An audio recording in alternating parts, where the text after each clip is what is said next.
Hi விவஸ், இது உங்கள் முனைவர் திருமா சோசியல் மீடியா. நான் உங்கள் சிறுத்தை யாழினி. தொடர்ந்து நமது மீடியாவுடன் இணைந்திருங்கள்.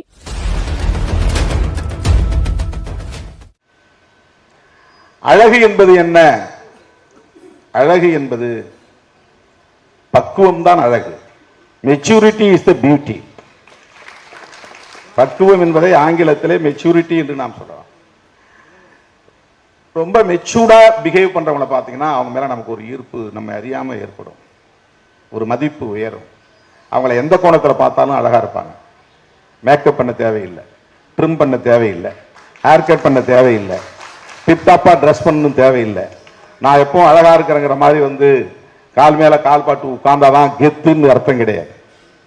நீ எப்படி உட்கார்ந்திருந்தாலும், வளைந்திருந்தாலும், நெளிந்திருந்தாலும், ஒரு நாற்காலியின் நுனியில் உட்கார்ந்திருந்தாலும் உன் பண்புதான் உன்னை மதிப்பீடு செய்யுமே தவிர உன் உடல் மொழி மதிப்பீடு செய்யாது. உடல் மொழி என்பது மதிப்பீட்டுக்கான அளவு அல்ல. திரும்ப பிளாஸ்டிக் சேர்ல உட்கார்றான். பிளாஸ்டிக் சேர்ல உட்கார்ந்தாலும் என்னுடைய பண்பு தான் அதை தீர்மானிக்கும். சோஃபாவில் உட்கார்ந்தாலும் என்னுடைய பண்பு தான் அதை தீர்மானிக்கும். நான் சோஃபாவில் உட்கார்ந்து கால் மேல் கால் போட்டாதான் நான் கெத்தா இருக்கிறேன்னு அர்த்தம் கிடையாது. நான் ஒரு வரிசையில நடுமையத்தில் உட்கார்ந்தாதான் நான் முக்கியமானவன் அர்த்தம் கிடையாது. நான் ஓரத்தில் உட்கார்ந்ததா கூட நான் முக்கியமானவனா இருக்கணும். நான் எந்த ஓரத்தில் உட்கார்ந்து இருக்கிறேனோ அதுதான் மையம். நான் உட்காருகிற புள்ளிதான் மையம். நான் உட்காருகிற புள்ளிதான் மையம். அது எப்போது நிகழும் என்றால், நான் உட்காருகிற புள்ளிதான் மையம் என்பது எப்போது நிகழும் என்றால், நான் பக்குவம் அடைகிற போதுதான் அது நிகழும். நான் முதிர்ச்சி அடைகிற போதுதான் அது நிகழும். முதிர்ச்சி என்பது, பக்குவம் என்பது பண்படுதல் என்பதில் இருந்து உருவாவது. பண்படுதல் தான் பண்பாடு என்று ஆகிறது.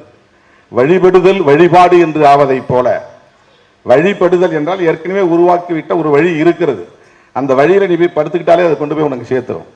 அதில் நின்னா போதும், அந்த வழி உனக்கு இலக்கை காட்டிவிடும். வழிபடுதல்னா வெறும் ஒர்ஷிப்பிங்னு அர்த்தம் கிடையாது. ஒர்ஷிப்பிங்னு அர்த்தம் கிடையாது. வழிபடுதல்னா ஏற்கனவே உருவாக்கப்பட்ட ஒரு வழி இருக்கு, ஒரு கொள்கை வழி இருக்கு, ஒரு கருத்தியல் வழி இருக்கு, ஒரு கோட்பாட்டு வழி இருக்கு. எனக்கு அம்பேத்கர் வழி இருக்கு, அதுல போய் நான் நிறுத்தா போதும். அம்பேத்கரின் வழியை நான் பின்பற்றினால் அம்பேத்கரை வழிபடுதல் என்று பொருள். எல்லா களங்களிலும் நமக்கு அனுபவம் கிட்ட கிட்ட உணர்ச்சி பின்னுக்கு போகும். உணர்ச்சி தேவை, உணர்ச்சியை இழந்துவிடக் கூடாது. ஆனால் உணர்ச்சி வயப்படக்கூடாது. உணர்ச்சி உன்னை எடுத்துக் கொள்ளக்கூடாது. நீ உணர்ச்சியை வைத்துக் கொள்ள வேண்டும். உன்னிடத்தில் உணர்ச்சி இருக்க வேண்டும். உணர்ச்சியின் கையில் நீ இருக்கக்கூடாது. நான் ரொம்ப உணர்ச்சி வசப்பட்டேன், அடிச்சிட்டேன், அவன் செத்துட்டான்.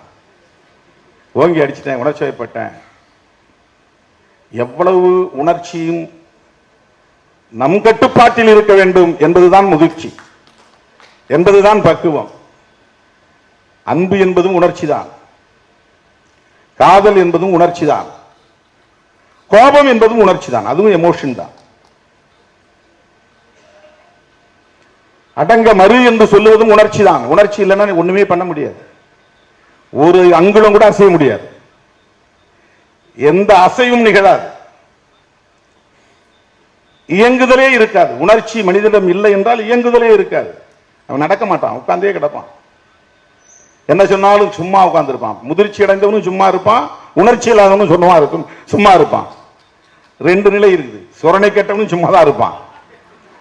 ஏன்னா அவனை மாதிரி நான் சொரணை கட்டவனா, இவன் கோபப்பட்டதை நியாயப்படுத்துவான். அவனை மாதிரி நான் சொரணை கட்டவனா, எனக்கு சொரணை இருக்கு, நான் மானம் உள்ளவன்பான். ஆனா அது முதிர்ச்சியற்ற நிலை. நீ கோபப்பட்டு வார்த்தைகளை கொட்டுவது, ரியாக்ட், எதிர்வினை ஆற்றுவது முதிர்ச்சியற்ற நிலை என்பதையும் நாம் புரிந்து கொள்ள வேண்டும். சொரணையற்ற நிலை என்பதும், உணர்ச்சியை தன் கட்டுப்பாட்டில் வைத்து முதிர்ச்சியோடு இருப்பது என்பதும் தோற்றத்தில் ஒன்றாக இருக்கும். ஆனால் இது ஸ்டஃப் உள்ளது. முதிர்ச்சி அடைந்த நிலையில் அமைதியாய் இருப்பது, உன்னிடத்தில் சரக்கு இருக்கிறது என்று பொருள். உணர்ச்சியை கடந்த நிலையில் முதிர்ச்சி அடைந்திருக்கிறோம் என்று பொருள்.